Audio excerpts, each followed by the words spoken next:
అయితే వీళ్ళు వెరైటీగా లెడ్ కాయిన్స్ అనమాట. సో లెడ్ కాయిన్స్ అనేది తీసుకొస్తారు, లెడ్ కాయిన్స్. సో మామూలుగా మిగతా వాళ్ళు ఇండో గ్రీక్స్ బంగారు నాణ్యాలు సిల్వర్ కాయిన్స్ తీసుకొస్తారు. సో మిగతా రాజ్యాలు కూడా ఎక్కువగా మనకి బంగారము తర్వాత వెండి ఉంటాయన్నమాట. కానీ వీళ్ళు లెడ్ కాయిన్స్ అనేవి ఎక్కువ తీసుకొస్తారు అనమాట. Coins of lead and points silver like అలాగే అనమాట. సో పాయింట్స్ అంటే సిల్వర్ లాంటివి, సిల్వర్ లాంటివి ఉంటాయి, కొంచెం మిక్స్డ్ ఉంటాయి అనమాట.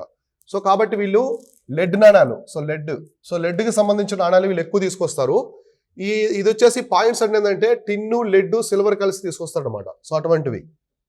సో నెక్స్ట్ కాపర్ రాగి నాణ్యాలు కూడా తీసుకొస్తారు, రాగి నాణ్యాలు. సో రాగి నాణ్యాలు, సో లెడ్ కాయిన్స్ రాగి నాణ్యాలు తీసుకొస్తారు ఈ రెండు. ఓకేనా? అయితే మనకి మొత్తం చరిత్రలో ఎక్కువగా lead coins, so lead coins issue చేసింది ఎవరంటే, తీసుకొచ్చింది ఎవరంటే, మింట్ చేసింది శాతవాహనులు. ఓకేనా? సో ఆ పాయింట్స్ గుర్తుపెట్టుకోండి. లెడ్ కాయిన్స్ ఎక్కువ తీసుకొచ్చింది ఎవరంటే శాతవాహనులు.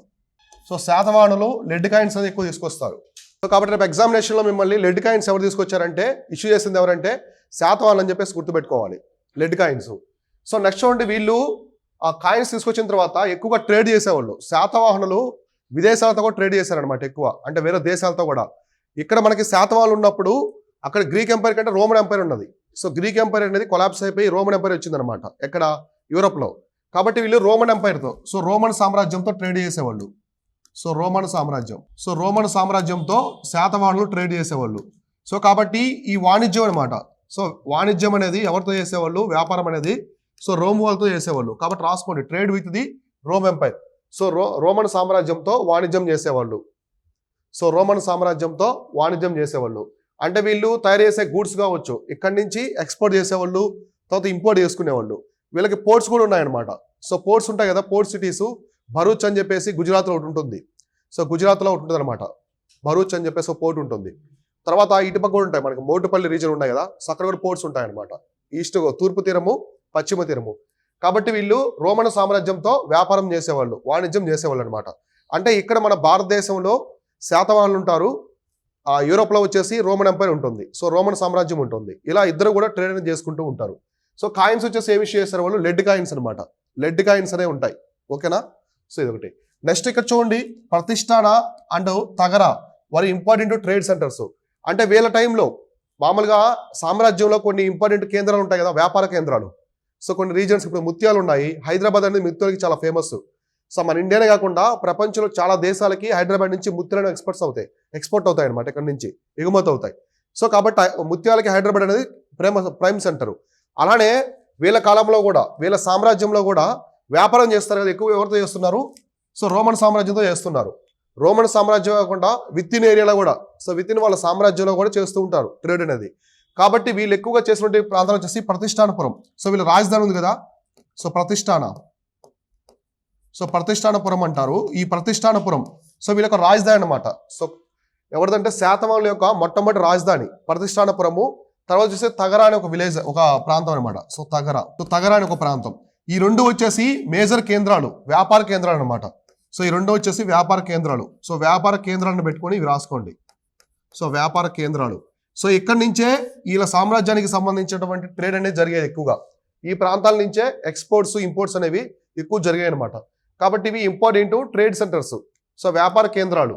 శాతవాహనుల కాలంలో ప్రతిష్టానపురం ఒకటి, తగరా ఒకటి మహారాష్ట్రలో ఉంటాయి. సో ప్రతిష్టానపురం ఇవి. సో అక్కడి నుంచి ట్రేడ్ అనేది ఎక్కువగా జరిగిందనమాట. ఓకేనా? సో కాబట్టి ఇలా వాణిజ్యం చేసేవాళ్ళు. అలానే వీళ్ళు మొట్టమొదటిసారి first native rulers to issue their own coins. So with their portraits of the rulers అనమాట. అంటే రాజుల యొక్క బొమ్మలు, మన మొత్తం భారత చరిత్రలో రాజుల బొమ్మలు వేసినటువంటి కాయిన్స్, నాణ్యాలు రిలీజ్ చేసింది వీళ్ళే అనమాట ఫస్ట్ టైం. సో అంతకుముందు గ్రీకులు ఉంటారు, ఇండో గ్రీకులు, వాళ్ళ బొమ్మలు వేసుకుంటారు. కానీ వాళ్ళు విదేశీయులు కదా, సో విదేశీయులు. కానీ మన స్వదేశంలో, మన స్వదేశీ రాజుల్లో మొట్టమొదటిసారి నాణ్యాల మీద రాజు బొమ్మలు వేసింది ఎవరంటే వీళ్ళే అనమాట. సో కాబట్టి ఇంగ్లీష్ మీడియం ఇదే రాసుకోండి, తెలుగు మీడియం వాళ్ళు అయితే సో రాసుకోండి.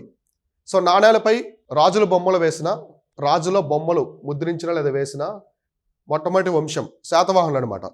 సో శాతవాహనులు వచ్చేసి మొట్టమొదటిసారి ఓన్ కాయిన్స్, అంటే వాళ్ళ నాణ్యాలు ఇవి. సో వాళ్ళు తీసుకొచ్చినటువంటి నాణ్యాల మీద రాజు గుర్తున్నాడు అనమాట. ఆ రాజు, సో ఏ రాజు అయితే పరిపాలిస్తూ ఉంటాడో ఆ రాజు యొక్క బొమ్మ అనేది వేసేవాళ్ళు అనమాట. సో అర్థమైందా? కాయిన్స్ మీద. సో వాళ్ళు తీసుకొచ్చిన కాయిన్ మీద so first native rulers to issue their own coins with the portraits of the rulers అనమాట. సో ఏ రాజు తీసుకొస్తారో ఆ రాజు బొమ్మే దాని మీద ఉంటుంది అనమాట. సో ఇక్కడ చూడండి మీకు, సో ఇక్కడ కాయిన్స్ కనిపిస్తున్నాయి కదా, ఇది మామూలుగా షిప్ ఉంటుంది అనమాట, షిప్ బొమ్మ ఉంటుంది. సో షిప్ ఉంది కదా, షిప్, కాబట్టి షిప్ ఉండే ఇక్కడ చూడండి పడవలాగా ఉంటుంది, షిప్ ఉంటుంది ఇక్కడ. ఇవి తెరచాపలు, ఇలా ఉంది, ఇది ఇలా ఉందన్నమాట. తెరచాపలు ఉంటాయి కదా పైన, సో ఇట్లా ఇలా ఉంది. ఇట్లాంటి షిప్ బొమ్మల కాయిన్స్ కూడా తీసుకొచ్చారు శాతవాహనులు. మామూలుగా మీకు స్టేట్ హిస్టరీలో వస్తాయి. సో ఎవరు తీసుకొచ్చారంటే షిప్ బొమ్మ ఉండే కాయిన్స్. సో షిప్ ఉండే coins Yajnashri Satakarni, Yajnashri. So Yajnashri Satakarni, so Yajnashri Satakarni ఈయన తీసుకొస్తాడు. అంటే నాణేలపైన పడవను ముద్రించిన, సో రాసుకోండి, నాణేలపై పడవ గుర్తును ముద్రించిన రాజు అని రాసుకొని యజ్ఞశ్రీ శాతకర్ణి రాసుకోండి. యజ్ఞశ్రీ, నాణేలపై పడవ గుర్తును ముద్రించిన రాజు, నాణేలపై పడవ గుర్తును ముద్రించిన రాజు యజ్ఞశ్రీ శాతకర్ణి. సో ఇతనికి ఏంటంటే మామూలుగా ఇంట్రెస్ట్ అనమాట. సో ఏంటి, పడవలు వీటికి సంబంధించి నౌగా అంటే నావిగేషన్ అనేది చాలా ఇంట్రెస్ట్ అనమాట రాజుకి. సో అందువల్ల అయితే ప్రపంచంలో మొట్టమొదటిసారి పడవలకి తెరచాపలు ఉంటాయి కదా, సో తెరచాపలు తీసుకొచ్చిన రాజు కూడా ఇతనే అనమాట. సో ఇతను వచ్చిన తర్వాతే పడవలకి తెరచాపలు అనేది తీసుకొస్తాడు. సో అంతకుముందు పడవలకి తెరచాపలు ఉండవు, సో తెడ్లతోనే తీసుకొచ్చేవాళ్ళు అనమాట ఎక్కువగా. కాబట్టి యజ్ఞశ్రీ శాతకర్ణి మొట్టమొదటిసారి షిప్ బొమ్మ ఉన్నటువంటి కాయిన్స్ తీసుకొస్తారు. సో కాయిన్స్ మీద ship symbol and coins so తీసుకొస్తారు యజ్ఞశ్రీ శాతకర్ణి. సో యజ్ఞశ్రీ శాతకర్ణి టైంలోనే ఆచార్య నాగార్జున ఉంటాడు. సో మనం చెప్పుకున్నాం కదా మహాయాన బుద్ధిజము. సో మహాయాన బుద్ధిజానికి ఉన్నటువంటి స్థాపకుడు ఆచార్య నాగార్జునుడు కూడా ఈయన టైంలోనే ఉంటాడు. ఓకేనా. సో నెక్స్ట్ చూడండి, బీయింగ్ మ్యాట్రిలీనియల్. సో వీళ్ళు మ్యాట్రిలీనియల్ అనమాట. సో మ్యాట్రిలీనియల్ అంటే సో మహిళలకి ఎక్కువ ఇంపార్టెన్స్ ఇస్తారు. సో మహిళలకు ఇంపార్టెన్స్ ఇచ్చేసి అంటే మాతృస్వామిక వ్యవస్థ అంటారు కదా, సో ఇలా. So most of the Kings named after their mother Gautamiputra Satakarni, Vasishthiputra Pulomavi, Yajnashri Satakarni. So అంటే అర్థం ఏంటంటే వాళ్ళు ఎక్కువ మ్యాట్రిలీనియల్ అంటే అమ్మ వాళ్ళ ఇంట్లోనే ఉంటారనమాట ఎక్కువగా. సో మ్యాట్రిలీనియల్ మాతృ హోమ్ అంటారు కదా, గృహం. సో అక్కడే ఉంటారనమాట మ్యారేజ్ తర్వాత కూడా. అంటే వీళ్ళు ఎక్కువగా మదర్కి ఇంపార్టెన్స్ ఇస్తారు. సో మదర్కి ఎక్కువ ఇంపార్టెన్స్ ఇస్తారు. అలానే మ్యాట్రిలీనియల్ అంటే మాతృస్వామిక వ్యవస్థ అనమాట. సో మాతృస్వామిక వ్యవస్థ. సో కాబట్టి వీళ్ళు నేమ్స్ అన్ని కూడా చూడండి, వాళ్ళ యొక్క మదర్ పేరు ముందుంటుంది. సో గౌతమి, సో గౌతమి బాలశ్రీ ఉంది కదా, సో గౌతమి బాలశ్రీ యొక్క కొడుకే గౌతమి పుత్ర శాతకర్ణి. సో అతని పేరు శాతకర్ణి, మదర్ పేరు ముందు చేర్చుకున్నారు. తర్వాత వశిష్ఠ అనే ఆమె కొడుకు వచ్చేసి పులోమావి, వశిష్ఠిపుత్ర పులోమావి కావచ్చు. నెక్స్ట్ యజ్ఞశ్రీ శాతకర్ణి, ఇప్పుడు మనం చెప్పుకున్నాం కదా యజ్ఞశ్రీ, ఆమె పేరు వచ్చేసి యజ్ఞశ్రీ అనమాట. యజ్ఞశ్రీ శాతకర్ణి, ఇలా వాళ్ళు మదర్ పేరు పెట్టుకుంటారు. కాబట్టి ఇక్కడ రాసుకోండి, మాతృస్వామిక వ్యవస్థ ఉన్నది అప్పట్లో, మాతృస్వామిక. సో మాతృస్వామిక వ్యవస్థ. సో శాతవాహన సమయంలో మాతృస్వామిక వ్యవస్థ అనేది ఉండేదన్నమాట. అంటే మదర్కి ఎక్కువ ఇంపార్టెన్స్ ఇచ్చేవాళ్ళు.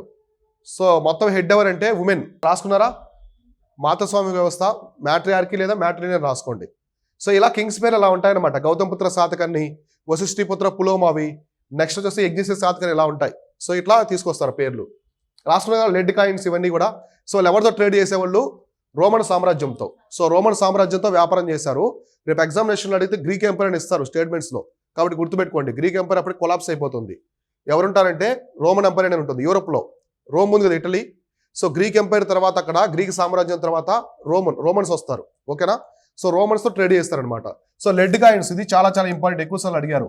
సో ఏ రాజులు ఎక్కువ లెడ్ కాయిన్స్ అనేది ఇష్యూ చేశారంటే, ఎవరు ముద్రించారంటే లెడ్ కాయిన్స్ని, శాతవాహనులు. ఓకేనా. సో నెక్స్ట్ వచ్చేసి వీళ్ళకి సంబంధించి వీళ్ళు చూడండి, ఫ్లోరిషింగ్ the Mahayana Buddhism, worship of the Krishna and Vasudeva also common. వీళ్ళు మహాయాన బుద్ధిజాన్ని ఎక్కువగా ప్రోత్సహించారనమాట. సో మహాయాన బౌద్ధ శాఖ. సో మహాయాన బౌద్ధ శాఖ. సో మహాయాన బౌద్ధ శాఖని వీళ్ళ టైంలో కూడా చాలా అత్యున్నత స్థాయికి వెళ్ళింది అనమాట. చాలా పీక్ స్టేజ్కి అయితే అత్యున్నత స్థాయికి వెళ్ళింది. తర్వాత వీళ్ళు కృష్ణుని కూడా పూజించేవాళ్ళు, కృష్ణుణ్ణి. సో కృష్ణుణ్ణి అలానే వసుదేవ. సో వసుదేవుని కూడా పూజించేవాళ్ళు అనమాట. సో వసుదేవ్ అంటే విష్ణు, కృష్ణ వాళ్ళ ఫాదర్ పేరు కూడా వసుదేవ్ అనే మామూలుగా. సో అయితే వీళ్ళు వసుదేవుణ్ణి కృష్ణుడిని పూజించేవాళ్ళు. తర్వాత మహాయాన బౌద్ధ శాఖను కూడా ప్రోత్సహించారు. రాసుకోండి, వీరి కాలంలో రాసుకోండి, వీరి కాలంలో మహాయాన బౌద్ధ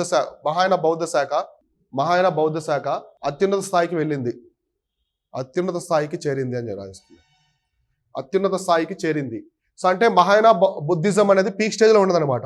సో ఆచార్య నాగార్జునుడు మెయిన్గా మహాయాన శాఖను తీసుకొచ్చిన ఆచార్య నాగార్జునుడే వీళ్ళ రాజ్యంలో ఉంటాడు. రాసుకున్నారా. సో వీళ్ళు కృష్ణుడు మరియు వసుదేవుని కూడా పూజించారని రాసుకోండి. వీరు కృష్ణుడు మరియు వసుదేవుణ్ణి పూజించారు. కృష్ణుడు మరియు వసుదేవుణ్ణి. Krishna and Vasudeva, they also worshipped Krishna and Vasudeva, అంటే కృష్ణుడిని వసుదేవుని పూజించారని చెప్పి ఆనవాళ్ళు కూడా అక్కడ దొరికాయి అనమాట. సో ఇట్లా కాబట్టి వీళ్ళు శాతవాహనులు వచ్చేసి హిందూ మతానికి సంబంధించిన వాళ్ళే, వైదిక మతానికి సంబంధించిన వాళ్ళే, కాకపోతే వాళ్ళు బుద్ధిజాన్ని బాగా ప్రోత్సహించారు. సో అప్పట్లో ఏమున్నది బుద్ధిజము, మహాయాన బుద్ధిజం అనమాట. సో మహాయాన బుద్ధిజం ఎందుకున్నదంటే ఆచార్య నాగార్జునుడు శాతవాహనుల ఒక ఆస్థానంలోనే ఉంటాడు. అందులో ఆచార్య నాగార్జున యొక్క ప్రైమ్ సెంటర్ ఏంటి మహాయాన బుద్ధిజానికి? నాగార్జునకొండ. సో నాగార్జునకొండ అనేది ఆంధ్ర రీజన్ సంబంధించింది. అందులో శాతవాహనుల యొక్క ఏరియాలో ఉన్నది కదా, సామ్రాజ్యంలో ఉన్నది. సో యజ్ఞశ్రీ శాతకర్ణికి సమకాలీకుడు. యజ్ఞశ్రీ శాతకర్ణి ఆచార్య నాగార్జునుడు సేమ్ టైంలో ఉంటారు. అయితే ఆచార్య నాగార్జున చనిపోయిన తర్వాత యజ్ఞశ్రీ శాతకర్ణి ఆ నాగార్జునకొండ ఉంది కదా, ఆ ప్రాంతంలో ఒక మహాచైత్య విహారం తీసుకొస్తాడు. సో మహాచైత్య విహారం ఇక్కడ చూడండి, 2 టెర్మినాలజీస్ ఉంటాయి. సో మహాచైత్య విహారం, మహాచైత్య విహారం అంటే చైత్య అంటే ఏంటి? వాళ్ళకి వర్షిపింగ్ ప్లేసెస్ అనమాట. సో విహార అంటే డ్యూలింగ్ ప్లేసెస్, అంటే ఇది నివాసం ఉండేది ఇవి పూజించే ప్రాంతాలు. సో ఇట్లా మొత్తం కలిపి తీసుకొస్తాడు.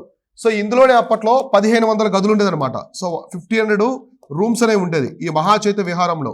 సో ఇంత పెద్ద మొత్తంలో యజ్ఞశ్రీ శాతకర్ణి ఆచార్య నాగార్జునుడికి గుర్తుగా నిర్మిస్తాడు అక్కడ. సో అర్థమైందా? సో కాబట్టి ఆచార్య నాగార్జునుడు అలానే యజ్ఞశ్రీ శాతకర్ణి ఒకే టైంలో ఉంటారు. సో ఓకేనా. నెక్స్ట్ మనకి కామసూత్ర రాసినటువంటి వాత్సాయనుడు, సో అతను కుంతల శాతకర్ణి, వీళ్ళిద్దరు కూడా ఒకే టైంలో ఉంటారు. సో ఈ కుంతల శాతకర్ణి యొక్క ఆస్థాన కవే ఈయన అనమాట. ఆస్థానంలో ఉండే ప్రముఖ కవి వచ్చేసి వాత్సాయనుడు. ఓకేనా. సో ఇట్లా సమకాలీకులు వాళ్ళంతా కూడా. నెక్స్ట్ చూడండి, most of the inscriptions of the Satavahana rules ప్రాకృతం. So language it was there the official language. మామూలుగా శాతవాహనుల యొక్క ప్రధాన భాష, రాజభాష వచ్చేసి ఏంటంటే ప్రాకృతం. రాసుకోండి, వీరి రాజభాష ప్రాకృతం అని రాసుకోండి, వీరి రాజభాష. సో వీళ్ళ యొక్క రాజభాష ఏంటంటే ప్రాకృతం. సో ఇప్పుడు కూడా ప్రాకృతమే, ఇంకా ఈ సాంస్క్రిట్ అనేది ఇంకా ఎవల్యూషన్ అవ్వలేదన్నమాట. సంస్కృతం అనేది ఇంకా బాగా రాలేదన్నమాట అప్పటికి.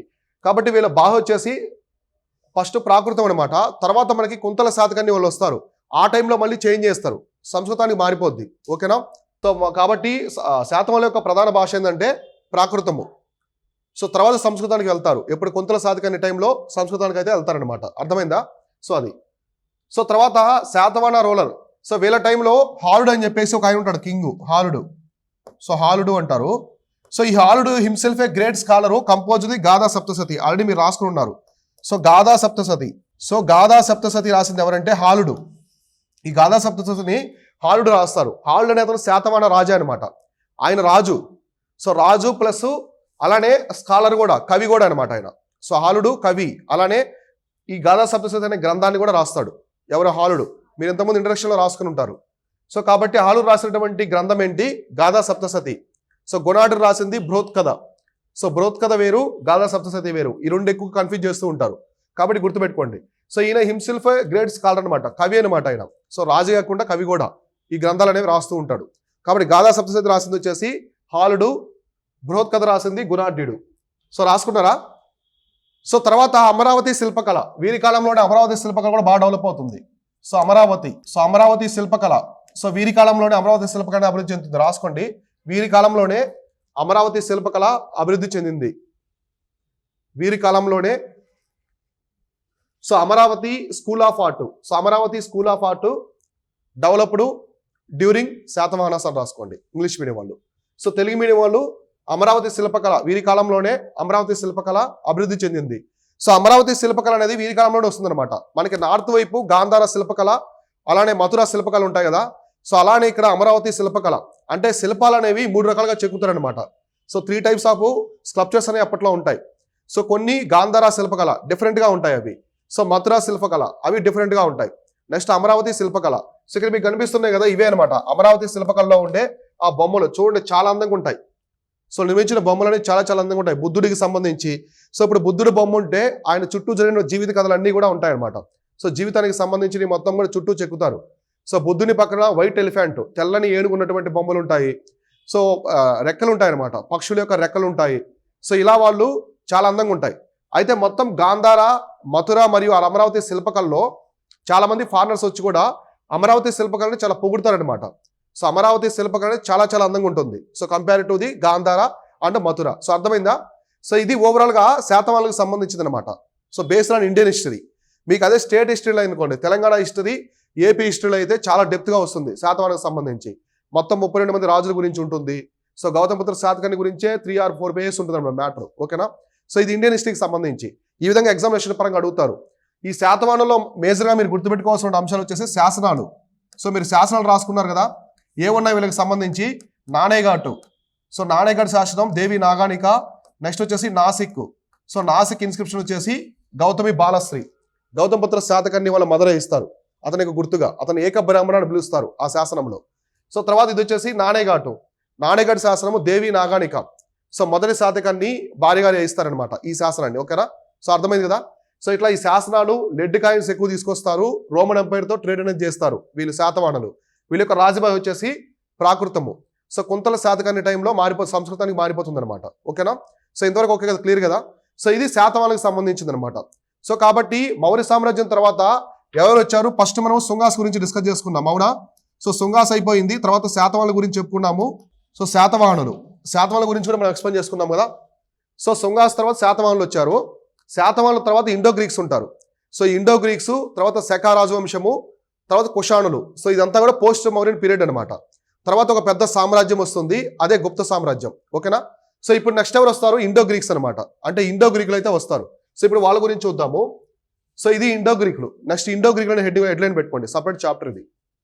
సో ఇండో గ్రీకులు ఆల్మోస్ట్ మనకి 200 BC నుంచి 100 BC వరకు ఉంటారు. సో క్రీస్తు పూర్వం 200 నుంచి 100 వరకు ఉంటారు. రాసుకున్నారా? Indo Greeks. సో 200 BC నుంచి 100 BC వరకు ఉంటారు. సో మామూలుగా మనకి బేసిక్గా గ్రీక్స్ తెలుసు మీకు. సో గ్రీకులు తెలుసు కదా, గ్రీకులు. సో గ్రీకు దండయాత్ర అలెగ్జాండర్ ఎప్పుడు దండయాత్ర చేశాడు? క్రీస్తు పూర్వం 326. సో హైడాప్సిస్ యుద్ధం అని జరుగుతుంది, అవునా? సో జీలం నది ఒడ్డున యుద్ధం జరుగుతుంది. జీలం నదికి చీనాబ్ నదికి మధ్యలో, రావి నదికి మధ్యలో, అవునా? హైడాప్సిస్ యుద్ధం జరుగుతుంది. ఆ యుద్ధంలో పురుషోత్తముడికి అలెగ్జాండర్ మధ్య యుద్ధం జరిగిన తర్వాత అలెగ్జాండర్ వెళ్ళిపోతాడు. సో అలెగ్జాండర్ వెనక్కి వెళ్ళిపోయిన తర్వాత అతని యొక్క కమాండర్ ఉంటాడు, ఎవరు? Seleucus Nicator. అతను కొంత ప్రాంతాన్ని ఆక్రమించుకొని పరిపాలిస్తూ ఉంటాడు. తర్వాత అతని చంద్రగుప్త మౌర్య ఓడిస్తాడు. ఓడించిన తర్వాత మళ్ళీ అలయన్స్ పెట్టుకుని ఉంటారనమాట. అయితే తర్వాత సెలికస్ నికేటర్ తర్వాత ఉన్నటువంటి ఎవరో కింగ్స్ ఉంటారు. సో మనకి ఆ సెల్యుకస్కి మౌర్యకి ఎప్పుడు జరిగింది వారు? 305. సో 305 ఈ టైంలో వార్ జరుగుతుంది, BC టైంలో. సో ఎవరికి? చంద్రగుప్త మౌర్యకి, సెల్యుకస్ నికేటర్కి. సో యుద్ధం జరిగిన తర్వాత ఏమవుతుందంటే ఆ సెల్యుకస్ నికేటర్ తర్వాత వచ్చే వారసత్వం ఉంటుంది కదా, వాళ్ళందరూ ఇక్కడ ఉండే ఉమెన్స్ని మ్యారేజ్ చేసుకుంటారు. ఇండియన్ ఉమెన్ని మ్యారేజ్ చేసుకుంటారు అనమాట. ఇండియన్ ఉమెన్స్ని మ్యారేజ్ చేసుకుని కలిసిపోతారు, లోకలైజ్ అయిపోతారు. వాళ్ళని ఏమంటారంటే ఇండో గ్రీక్స్ అని పిలుస్తారు. ఇప్పుడు ఇండో అమెరికన్ అంటారు. So Indo American, Indo Canadian అంటారు. అంటే మన భారత సంతతి చెందిన వాళ్ళు కొన్ని సంవత్సరాల క్రితం అక్కడికి వెళ్ళి సెటిల్ అయిపోతారు. సెటిల్ అయిపోయిన తర్వాత వాళ్ళకి పుట్టే పిల్లలు అందరూ కూడా ఇండో అమెరికన్స్ అట్లా అంటారనమాట, అక్కడ సెటిల్ అయిన వాళ్ళని, అవునా కదా? సో అలానే ఈ గ్రీకులకి మన లోకలైజ్ ఉమెన్ని మ్యారేజ్ చేసుకుని వాళ్ళకి వచ్చే సంతానమే ఎవరంటే ఇండో గ్రీకులు అనమాట. సో అర్థమైందా? సో ఫాదర్స్ అనేవాళ్ళు మేల్ ఒరిజిన్ వచ్చేసి గ్రీకులు ఉంటారు, మదర్ నుంచి సైడ్ వచ్చేసి ఇండియన్స్ ఉంటారనమాట. సో మిక్స్డ్గా ఉంటారు వీళ్ళు, వాళ్ళని ఇండో గ్రీక్స్ అని చెప్పేసి పిలుస్తారు. అంటే ఓవర్ లోకలైజ్. ఇక్కడ చూడండి, సో ఇండో గ్రీక్స్ అంటే Greeks people who got settled in India and became localize over a period of time. అంటే చాలా కాలానికి వీళ్ళు లోకల్స్గా మారిపోతారు అనమాట, ఇక్కడే ఉండి. సో అర్థమైందా? ఇక్కడే ఉండి లోకల్స్గా మారిపోతారు. సో వాళ్ళని ఏమంటారంటే ఇండో గ్రీకులు అని చెప్పేసి పిలుస్తారు. సో అర్థమైందా? సెలికస్ నికేటర్ తర్వాత వచ్చే వాళ్ళందరూ కూడా ఇండో గ్రీకులు అవుతారు. సో ఈ ఇండో గ్రీకులు అనే వాళ్ళు 3 రకాలుగా ఉంటారు అనమాట, 3 శాఖలుగా ఉంటారు. సో ఇండో గ్రీకులు అనే వాళ్ళు 3 శాఖలుగా ఉంటారు. రాసుకోండి, 3 శాఖలను పెట్టుకోండి. సో ఇండో గ్రీకులు 3 శాఖలుగా ఉంటారని రాసుకోండి. ఇండో గ్రీకులు, సో వీరు 3 శాఖలుగా ఉంటారు. అంటే 3 ప్రాంతాల్లో ఉంటారనమాట. 3 ప్రాంతాల్లో వీళ్ళు సామ్రాజ్యాన్ని పరిపాలిస్తూ ఉంటారు. సో 3 బ్రాంచెస్ అనమాట, 3 బ్రాంచెస్, 3 శాఖలుగా ఉంటారు. సో మొట్టమొదటిది ఫస్ట్ రాసుకోండి. ఫస్ట్ వచ్చేసి బ్యాక్ట్రియా. సో బ్యాక్ట్రియా గ్రీకులు. సో బ్యాక్ట్రియా గ్రీకులు అని రాసుకోండి. అంటే బ్యాక్ట్రియా ప్రాంతాన్ని పరిపాలించే గ్రీకులు అని చెప్పేసి అర్థం అనమాట. సో బ్యాక్ట్రియా అంటే నార్త్ ఆఫ్ఘనిస్తాన్ ఉంటారు, బ్రాకెట్లో ఉత్తర ఆఫ్ఘనిస్తాన్ అని రాసుకోండి. ఉత్తర ఆఫ్ఘనిస్తాన్. సో ఉత్తర ఆఫ్ఘనిస్తాన్. సో ఉత్తర ఆఫ్ఘనిస్తాన్ ప్రాంతంలో ఉండే వాళ్ళని ఏమంటారంటే బ్యాక్ట్రియా గ్రీకులు అంటారు. సో బ్యాక్ట్రియా గ్రీకులు అని చెప్పేసి అంటారు. సో బ్యాక్ట్రియా గ్రీకులు అని చెప్పేసి పిలుస్తారు అనమాట. వీళ్ళంతా ఇండో గ్రీక్సే, ఇక్కడ ఉండే వాళ్ళందరూ కూడా ఇండో గ్రీక్సే. సో నెక్స్ట్ సెకండ్ అనమాట. సెకండ్ వచ్చేసి తక్షశిలా గ్రీకులు. సో తక్షశిలా గ్రీకులు అంటే ఇండో గ్రీక్స్ అనమాట. గ్రీకులు అంటే సపరేట్ కాదు, ఇండో గ్రీకులే. కాకపోతే నేను గ్రీకులు అని చెప్తున్నాను మీకు అర్థం కోసం. సో రాసుకోండి, వచ్చేసి తక్షశిలా గ్రీకులు. వీళ్ళు తక్షశిలా ప్రాంతంలో ఉంటారు. అంటే బ్యాక్ట్రియా గ్రీకులకి కొంచెం సౌత్ వైపు ఉంటారు అనమాట. సో ఈస్ట్ వైపు, సౌత్ వైపు. నెక్స్ట్ మూడో వచ్చేసి సియాల్కోట్ లేదా సకల్ గ్రీకులు అంటారు, లేదా సియాల్కోట్ గ్రీకులు అంటారు. అంటే సియాల్కోట్ ప్రాంతంలో ఉంటారు. ఇప్పుడు పాకిస్తాన్ ఉంది కదా, సో పాకిస్తాన్ ఉంది కదా, ఆ ప్రాంతంలో ఉంటారు. సో బ్రాకెట్లో పాకిస్తాన్ అని రాసుకోండి. తక్షశిల గ్రీకులకి బ్రాకెట్లో తక్షశిల అని రాసుకోండి. ఇలా 3 ప్రాంతాల్లో ఉంటారు. సో బ్యాక్ట్రియా గ్రీకులు, తక్షశిల గ్రీకులు, సియాల్కోటు గ్రీకులు అనమాట. ఇందులో ఈ సియాల్కోటు గ్రీకులు ఎక్కువగా ఇబ్బందులు పెడుతూ ఉంటారు భారతదేశంలో ఉండే రాజులకి. సో ఇప్పుడు చూడండి, మామూలుగా మనకి ఇది ఇండియా అనుకోండి. సో ఇండియా అనేది ఇక్కడ ఉందనుకోండి. సో పైన ఉంటుంది మనకి పాకిస్తాన్ ఉంటుంది. సో పాకిస్తాన్ ఈ ప్రాంతంలో ఉండే వాళ్ళు ఎవరంటే సకల గ్రీకులు అనమాట. వీళ్ళపైన తక్షశిల ఉంటుంది. ఇక్కడ ఉండేవాళ్ళు తక్షశిల గ్రీకులు. So north Afghanistan, central Asia ఉంటుంది అనమాట. ఇక్కడ ఉండేవాళ్ళు ఎవరు ఫస్ట్ ఉన్నారు కదా, బ్యాక్ట్రియా గ్రీకులు. సో అంటే ఇది ఇండియా అనమాట. ఇదంతా కూడా ఇండియా, ఇది ఇండియా. సో ఇది వచ్చేసి అంతా కూడా తక్షశిల ఇట్లా ఉంటారు. అంటే ఒకరికొకరు పైన ఉంటారు అనమాట. నార్త్ వైపు వెళ్తూ ఉంటారు ఇట్లా. అంటే ఉత్తర ఆఫ్ఘనిస్తాను, మనకి ఇరాన్ బోర్డర్ ఉంది కదా, సో ఆఫ్ఘనిస్తాన్ పైన సెంట్రల్ ఏషియా కంట్రీస్, అక్కడ ఉండే వాళ్ళంతా కూడా బ్యాక్ట్రియా రీజన్ అంటారు. సో బ్యాక్ట్రియా అని పిలుస్తారు దాన్ని. సో బ్యాక్ట్రియన్ గ్రీకులు అని, వాళ్ళు కూడా ఇండో గ్రీక్స్ అనమాట. ఇక్కడ నుంచి స్ప్రెడ్ అయిన వాళ్ళే. సో ఇలా పిలుస్తారు. సో కాబట్టి ఇవన్నీ కూడా చూసుకోండి. నెక్స్ట్ చూడండి, మనకి డెమెత్రీస్, మినాండర్ అని చెప్పేసి ఉంటారు, మిలింద్ అని చెప్పేసి ఇద్దరు గ్రీక్ రాజులు ఉంటారు. వాళ్ళు మేజర్ అనమాట. వాళ్ళు ఈ ప్రాంతానికి సంబంధించిన వాళ్ళు. సకల గ్రీకులు, సియాల్కోట్ ఉంది కదా, సో పాకిస్తాన్లోని సియాల్కోట్కి సంబంధించిన రాజులు అనమాట. సో సియాల్కోట్ దగ్గర యారో పెట్టుకొని రాసుకోండి. దీంట్లో మేజర్ కింగ్స్ వచ్చేసి డిమిత్రీస్. సో డిమిత్రీస్, మినాండర్. సో మినాండర్, ఈ మినాండర్నే మిలింద్ అంటారు. సో ఇతర బౌద్ధ మతాన్ని తీసుకున్న తర్వాత నాగసేనుడి ద్వారా మిలింద్ అని చెప్పేసి పిలుస్తారు. సో సకల గ్రీకులు అనమాట. అంటే సియాల్కోట్ గ్రీకులు. సియాల్కోట్ ప్రాంతాన్ని పాకిస్తాన్లో ఉన్న గ్రీకులు ఏమంటారంటే సకల్ లేదా సియాల్కోట్ గ్రీకులు అంటారు, ఇండో గ్రీకులు అంటారు. వీళ్ళలో డిమిత్రీసు, మినాండర్ ఉంటారు రాజులు. సో మేజర్గా. సో వీళ్ళు కూడా ఇండో గ్రీకులే అనమాట. అయితే వీళ్ళు చాలా పవర్ఫుల్. ఇక్కడ మీకు కనిపిస్తున్న ఇమేజ్ లో వీళ్ళే అనమాట. ఇతను డిమిత్రీసు, సో మినాండర్, డిమిత్రీసు. సో వాళ్ళు ఏంటంటే రాజులు వాళ్ళ నాణ్యాల పైన వాళ్ళ బొమ్మలు వేసుకుంటారు అనమాట. అదే మన ఇండియాలో ఎవరు వేసుకున్నారు నాణ్యాల మీద బొమ్మలు? శాతవాహనులు వేయించుకుంటారు. మొట్టమొదటి రాజులు మన ఇండియన్ నేటివ్ రూరల్స్ లో చూసుకుంటే స్వదేశీలో శాతవాహనులు, మనకి విదేశీలో వచ్చేసి గ్రీకు రాజులు అనమాట. సో గ్రీకులు మొత్తం కూడా ఇండో గ్రీక్స్ కాయిన్స్ మీద వాళ్ళు బొమ్మలు వేయించుకుంటారు, రాజు బొమ్మలు. సో ఇట్లా. అయితే ఇక్కడ చూడండి, Indo Greeks were the first issue gold coins. మన భారత ఉపఖండంలోనే మొట్టమొదటిసారి బంగారు నాణాలు తీసుకొచ్చింది ఎవరంటే ఇండో గ్రీక్స్ అనమాట. కాబట్టి ఈ పాయింట్ రాసుకోండి. సో గోల్డ్ కాయిన్స్, బంగారు నాణాలు. సో రాసుకోండి, భారత ఉపఖండంలో లేదా భారతదేశ చరిత్రలో ఎలా అయినా రాసుకోండి. సో భారత ఉపఖండం లేదా భారతదేశ చరిత్రలో బంగారు నాణాలను మొట్టమొదటిసారి తీసుకొచ్చింది ఇండో గ్రీకులు. సో ఇండో గ్రీకులు మొట్టమొదటిసారి బంగారు నాణాలు తీసుకొచ్చారు, ఎలా అయినా రాసుకోండి. సో మన భారత చరిత్రలో మొట్టమొదటిసారి ఆ గోల్డ్ కాయిన్స్ తీసుకొచ్చింది ఎవరంటే వీళ్ళే. సో దాని మీద ఏముంటాయంటే కింగ్స్ బొమ్మలు ఉంటాయి అనమాట. కింగ్స్, దేవుళ్ళ బొమ్మలు. సో బంగారు నాణాలు తీసుకొచ్చింది ఎవరంటే ఇండో గ్రీక్స్. సో నాణ్యాలపై రాజులు మరియు దేవుళ్ళ బొమ్మలు ఉంటాయని రాసుకోండి. నాణ్యాలపై దేవుళ్ళు అంటే రాజులు మరియు దేవుళ్ళ బొమ్మలు ఉంటాయి. సో అయితే వీళ్ళు ఈ నాణ్యాలపైన ఏమున్నాయి? కింగ్స్ అంటూ గాడ్స్ బొమ్మలు ఉన్నాయి. అంటే ఇండో గ్రీక్స్కి సంబంధించినటువంటి రాజు బొమ్మలు ఉంటాయి. కానీ గాడ్స్ మాత్రము గ్రీకుల యొక్క గాడ్స్ ఉంటారు, ఇండియన్ గాడ్స్ కూడా ఉన్నారు. సో వాళ్ళు ఇండియన్ గాడ్స్ కూడా తీసుకొచ్చారనమాట. అంటే మన సంస్కృతిని కూడా వాళ్ళు అడాప్ట్ చేసుకోవడమే కాకుండా ప్రోత్సహించారు కూడా. హిందూయిజం కూడా ప్రోత్సహిస్తారు. హిందూ గాడ్స్ యొక్క బొమ్మలు తీసుకొస్తారు. హిందూ గాడ్స్ మీద కొన్ని స్తూపాలు కూడా నిర్మిస్తారు. స్తూపాలు అంటే కొన్ని స్తంభాలు లాంటివి నిర్మిస్తారు, పిల్లర్స్. సో అర్థమైందా? కాబట్టి మన భారతదేశంలో మొట్టమొదటిసారి బంగారాన్ని ఎవరు తీసుకొచ్చారు? ఇండో గ్రీకులు. అలానే ఇండో గ్రీకులు వచ్చేసి నాణ్యాల మీద కింగ్స్ బొమ్మలు, దేవుళ్ళ బొమ్మలు అనేవి ఉంటాయన్నమాట. సో అర్థమైంది ఎంతవరకు? సో ఇవన్నీ చూసుకోండి. ఇండో గ్రీకులు మొత్తం 3 శాఖలుగా ఉంటారు. బ్యాక్ట్రియన్ గ్రీక్స్, తక్షశిల గ్రీకులు, తర్వాత సియాల్కోట్ గ్రీకులు. ఇందులో సకల గ్రీకులు, సియాల్కోట్ గ్రీకులు వచ్చేసి డెమెత్రీసు అండ్ మినాండర్ అనమాట. వీళ్ళు చాలా పవర్ఫుల్ కింగ్స్. సో మన భారతదేశానికి దగ్గరగా ఉంటారు. మన భారతదేశానికి చాలా దగ్గరగా ఉండే ప్రాంతం ఎవరంటే వీళ్ళే అనమాట. సో సియాల్కోట్ చాలా దగ్గర ఉంటుంది. అర్థమైందా? సియాల్కోట్లో ఎయిర్ బేస్ కూడా ఉంటుంది పాకిస్తాన్ వాళ్ళది. సో తర్వాత జరిగింది కదా అది.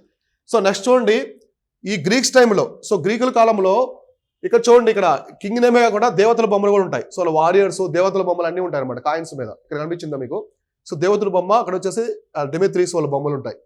సో అయితే గ్రీకులు వచ్చిన తర్వాత మన భారతదేశంలో పరిశ్రమలు ఉన్నాయి కదా, ఇండస్ట్రీస్, వాటిలో విపరీతమైన అభివృద్ధి వచ్చిందనమాట. సో మన భారతదేశం కంటే కూడా మగధ సామ్రాజ్యం వీటి కంటే కూడా గ్రీకుల కాలంలో ఎక్కువ అభివృద్ధి చెందింది పరిశ్రమలు ఇవన్నీ కూడా. సో మనం చూసుకుంటే గ్రోత్ ఆఫ్ ఇండస్ట్రీస్ అనమాట. అవేంటంటే ఒకటి మెటాలజీ, లోహ పరిశ్రమ. సో లోహ పరిశ్రమ అనేది చాలా వరకు డెవలప్ అయింది ఈ టైంలో. నెక్స్ట్ మెడిసిన్ అంటే వైద్యం, సో వైద్యం కావచ్చు. నెక్స్ట్ ఆస్ట్రానమీ అంటే ఖగోళ శాస్త్రం. సో నెక్స్ట్ ఏముంది? స్టోన్ కటింగ్ అనమాట. అంటే శిల్పాలు అంటారు కదా, శిల్పాలు చెక్కడం అంటారు కదా, అట్లా శిల్పకళ. సో శిల్పకళ. నెక్స్ట్ వచ్చేసి పెర్ఫ్యూమ్ మేకింగ్ అనమాట, సుగంధాలు తయారు చేయడం, సుగంధాల తయారీ. ఇట్లాంటివన్నీ కూడా వీళ్ళ టైంలోనే వచ్చాయన్నమాట, గ్రీకుల టైంలోనే వచ్చాయి. సో మామూలుగా మనకి ఎక్కువగా వెపన్స్ తయారు చేసుకోవడం ఇట్లానే తెలుసు, కానీ వాళ్ళు డిఫరెంట్ టెక్నాలజీస్ అనేది తీసుకొచ్చారు మన భారతదేశానికి పరిచయం చేశారు. కాబట్టి రాసుకోండి. సో వీరి కాలంలో లోహ పరిశ్రమ కామ పెట్టుకొని వైద్యం, ఖగోళ శాస్త్రం, సో శిల్పకళ, సుగంధాల తయారీ అనేవి బాగా అభివృద్ధి చెందాయి. సో అనేవి బాగా అభివృద్ధి చెందాయి లేదా పరిశ్రమలు అభివృద్ధి చెందాయని రాసుకోండి. కాబట్టి వీళ్ళు టెక్నికల్ అడ్వాన్స్మెంట్స్ అనమాట, అంటే మనం ఉన్నదానికి చాలా అడ్వాన్స్డ్గా ఉన్నటువంటి పరిశ్రమల్ని భారతదేశానికి పరిచయం చేస్తారు. సో వీళ్ళ టైంలో ఇవన్నీ వస్తాయి. లోహ పరిశ్రమ, మెటాలజీ కావచ్చు, మెడిసిన్, నెక్స్ట్ ఆస్ట్రానమీ కావచ్చు, స్టోన్ కటింగ్. ఇక్కడ స్టోన్ కటింగ్ రావడం వల్ల మనకి గాంధార శిల్పకళ. సో గాంధార శిల్పకళ బొమ్మలు తయారు చేయడం, మానవుని విగ్రహాలు తయారు చేయడం అనేది ఇక్కడి నుంచే వస్తుంది అనమాట. సో మన గాంధార శిల్పకళలోనే మొట్టమొదటిసారి మానవ విగ్రహాలు కనిపిస్తాయి. సో బుద్ధుడి యొక్క బొమ్మలనే కనిపిస్తాయి అనమాట. సో మానవ విగ్రహాలు రావడం కూడా మొట్టమొదటిసారి బుద్ధుడి బొమ్మలే వస్తాయి భారత చరిత్రలో. సో కాబట్టి టెక్నికల్ అడ్వాన్స్మెంట్స్ అంటే మనకు ఉన్న వాటికి చాలా అడ్వాన్స్డ్గా ఉంటారు గ్రీక్స్ అనేవాళ్ళు. సో వాళ్ళు యుద్ధ కళ కావచ్చు, ఇంకా అన్ని. కాకపోతే మన సైన్యాలు చాలా పవర్ఫుల్ ఉంటాయి. సో వాళ్ళకంటే మన సైన్య యుద్ధ ప్రణాళికలు మనకి బాగుంటాయి, కానీ వాళ్ళ అడ్వాన్స్మెంట్స్ ఎక్కువగా ఉంటారు. సో ఇట్లా అనమాట. So first rurals coins as well as gold coins. ఇందా మనం చెప్పుకున్నాం కదా, మన భారత ఉపఖండంలో మొట్టమొదటిసారి నాణ్యాలు తీసుకొచ్చింది వీళ్ళే. సో నాణ్యాలు తీసుకొచ్చింది వీళ్ళే, అలానే బంగారు నాణ్యాలు తీసుకొచ్చింది కూడా వీళ్ళే అనమాట. సో బంగారు నాణ్యాలు కూడా వీళ్ళే తీసుకొస్తారు. సో భారత ఉపఖండంలో మొట్టమొదటిసారి నాణ్యాలు ఎవరు తీసుకొచ్చారు? Indo Greeks. అలానే బంగారు నాణ్యాలు తీసుకొచ్చింది కూడా ఇండో గ్రీకులే అనమాట. సో అర్థమైందా? సో ఇక్కడ 3 విషయాలు ఉంటాయన్నమాట బంగారు నాణ్యాలకు సంబంధించి. ఒకటి పరిచయం చేసింది ఎవరు? Indo Greeks. సో ఇండో గ్రీకులు పరిచయం చేస్తారు, అంటే మొట్టమొదటిసారి తీసుకొచ్చింది మన భారతదేశ చరిత్రలో. సో ఎక్కువ బంగారు నాణ్యాలు తీసుకొచ్చింది ఎవరంటే కుషాణులు. సో కనిష్కుడు ఉన్నారు కదా, కనిష్కుడు ఎక్కువ బంగారాలు తీసుకొస్తాడు. సో వీళ్ళ తర్వాత వచ్చేసి గుప్తులు అనమాట. సో గుప్తులు కూడా అంటే ఒక రాజవంశం చూసుకుంటే మొట్టమొదటిసారి బంగారాలు తీసుకొచ్చింది ఇండో గ్రీకులు మన భారతదేశ చరిత్రలో. ఒక రాజవంశం ఎక్కువ నాణ్యాలు తీసుకొచ్చిన ఒక రాజవంశం ఏదంటే గుప్త సామ్రాజ్యం, గుప్తులు. అలా కాకుండా ఒకే ఒక కింగ్ అనమాట, ఒకే కింగ్ ఎక్కువ బంగారాలు తీసుకొచ్చింది ఎవరంటే కుషాణుల్లో కనిష్కుడు అని రాసుకోవాలి. సో కనిష్క. సో ఇవి చెప్తాను నేను అప్కమింగ్ క్లాసెస్లో. సో ఈ 3 కన్ఫ్యూజ్ అవ్వకుండా చూసుకోవాలి. కాబట్టి ఎగ్జామినేషన్లో మిమ్మల్ని కన్ఫ్యూజ్ చేస్తాడు. సో మొట్టమొదటిసారి బంగారాలు తీసుకొచ్చింది ఎవరు? Indo Greeks. ఎక్కువ బంగారాలు తీసుకొచ్చిన రాజవంశం గుప్తులు. సో ఒకే ఒక రాజు వచ్చేసి కనిష్కుడు. ఇప్పుడే వద్దు, నేను చెప్పినప్పుడు రాసుకోండి. నెక్స్ట్ అప్కమింగ్ క్లాస్లో గుర్తుపెట్టుకుంటే చాలు ఇవి, ఓకేనా? సో ఇట్లా తీసుకొస్తారనమాట. కుషాణులు వంశానికి సంబంధించిన వాడే కనిష్కుడు అనమాట. సో ఈ బంగారాలు ఎలా ఉంటాయంటే, సో వాళ్ళ యొక్క రాజు బొమ్మలైనా ఉంటాయి లేదా హిందూ దేవుళ్ళ బొమ్మలు ఉంటాయి. సో ఈ గ్రీకు దేవుళ్ళ బొమ్మలు ఉంటాయి, హిందూ దేవుళ్ళు అంటే గ్రీకు దేవుళ్ళు ఎవరు ఉంటారు? అపోలో, ఏథెన్స్ వీళ్ళు ఉంటారు కదా, వాళ్ళ బొమ్మలు ఉంటాయి. లేదా మన వసుదేవుడు, కృష్ణుడు, శివుడు బొమ్మలు అనేవి ఉన్నాయన్నమాట. సో ఇట్లా వీళ్ళు హిందూ మతానికి కూడా ఎక్కువ ప్రోత్సాహం ఇచ్చారనమాట. సో ప్రోత్సహించారు వీళ్ళు. తర్వాత they inscribed the date and human figures on the coins. So ఇందా మనం చెప్పుకున్నాం కదా, అంటే డేట్ అంటే టైం కూడా అనమాట, రాజుల యొక్క సమయం అంటే టైము పీరియడ్ దాన్ని, లేదా హ్యూమన్ ఫిగర్స్ అనేవి ఉండేవన్నమాట. సో మానవుని యొక్క ప్రతిమలు అనేవి ఈ నాణాలపై ఉన్నాయి. సో తర్వాత many coins have been found in the images of the Indian deities. So మన భారత దేవతలు అనమాట, దేవుళ్ళు. సో మన ఇండియాకి సంబంధించినటువంటి దేవుళ్ళ బొమ్మలు కూడా ఉన్నాయన్నమాట. మీరు రాసుకున్నది ఆల్రెడీ హిందూ దేవుళ్ళ బొమ్మలు ఉన్నాయని చెప్పేసి. సో మన భారతదేశానికి సంబంధించి అంటే గ్రీకులకు సంబంధించినటువంటి దేవుళ్ళే కాకుండా భారతదేశానికి సంబంధించినటువంటి దేవుళ్ళ బొమ్మలు కూడా ఇందులో ఉన్నాయన్నమాట. సో కాబట్టి వీళ్ళు మన లోకలైజ్గా ఉన్నటువంటి మతాన్ని కూడా అంటే మన భారతదేశ సంస్కృతిని కూడా ఇండో గ్రీకులు అనేవాళ్ళు ఎక్కువగా తీసుకున్నారనమాట. అర్థమైందా? ఇట్లా patronising the both Buddhism and Hinduism. ఇక్కడ చూడండి, రేపు స్టేట్మెంట్స్లో అడుగుతారు Indo Greeks patronised only Hinduism only అంటాడు. సో అబ్జల్యూట్లీ రాంగ్ అని మా స్టేట్మెంట్. వాళ్ళు బౌద్ధ మతాన్ని కూడా, సో బౌద్ధ మతాన్ని, హిందూ మతాన్ని, సో అసలు వీళ్ళు తీసుకొచ్చేదే గాంధార శిల్పకళ. సో వీళ్ళు గాంధార శిల్పకళ తీసుకొస్తారు. ఈ గాంధార శిల్పకళ దేనికి సంబంధించిందంటే సో బౌద్ధ మతానికి సంబంధించింది. బుద్ధుడి యొక్క బొమ్మలు తీసుకొస్తారు, చాలా శిల్పాలని చెక్కిస్తారు. సో బుద్ధుడివి. అలానే హిందూ మతాన్ని. కాబట్టి రాసుకోండి, వీళ్ళు బౌద్ధ మతం మరియు హిందూ మతాన్ని ప్రోత్సహించారు. సో ఇక్కడ అనమాట కాయిన్స్ లో సో రాజు బొమ్మలే కాకుండా హిందూ దేవతల బొమ్మలు కూడా తీసుకొచ్చారు అనమాట కాయిన్స్ మీద, వాళ్ళు గోల్డ్ కాయిన్స్ మీద. సో అర్థమైందా? సో ఇలా కృష్ణుడి బొమ్మలు అన్ని తీసుకొస్తారు వాళ్ళు. ఏది కృష్ణుడి బొమ్మలు అవన్నీ ఉంటాయి అనమాట గోల్డ్ కాయిన్స్ మీద. సో కాబట్టి ఏంటంటే ఒకటి బుద్ధిజము, హిందూయిజము 2 మతాలు కూడా ప్రోత్సహించారు. గాంధార శిల్పకళ కూడా ఇక్కడి నుంచే వచ్చిందనమాట. అందుకే గాంధార శిల్పకళని ఇండో గ్రీక్ ఆర్ట్ అంటారు, లేదా ఇండో హెలెనిస్టిక్ అంటారు. హెలెనిస్టిక్ అనేది గ్రీక్ ఆర్ట్ అనమాట. సో ఇండో హెలెనిస్టిక్ ఆర్ట్ లేదా ఇండో బ్యాక్ట్రియన్ ఆర్ట్ అని కూడా పిలుస్తారు అనమాట. సో ఇండియన్గా పిలుస్తారు, చెప్తాను నేను తర్వాత. ఇంతవరకు మీకు అర్థమైంది కదా? సో వాళ్ళు వచ్చిన తర్వాత ఎటువంటి పరిశ్రమలు అనేవి బాగా డెవలప్ అయ్యాయి. సో వాళ్ళు బంగారు నాణాలు ఎలా తీసుకొచ్చారు, సో బంగారు నాణాల మీద ఎటువంటి బొమ్మలని ముద్రించారు, ఎటువంటి మతాన్ని వాళ్ళు ప్రోత్సహించారు. సో ఇండో గ్రీక్ అనేది ఎటువంటి మతాన్ని ప్రోత్సహించారు.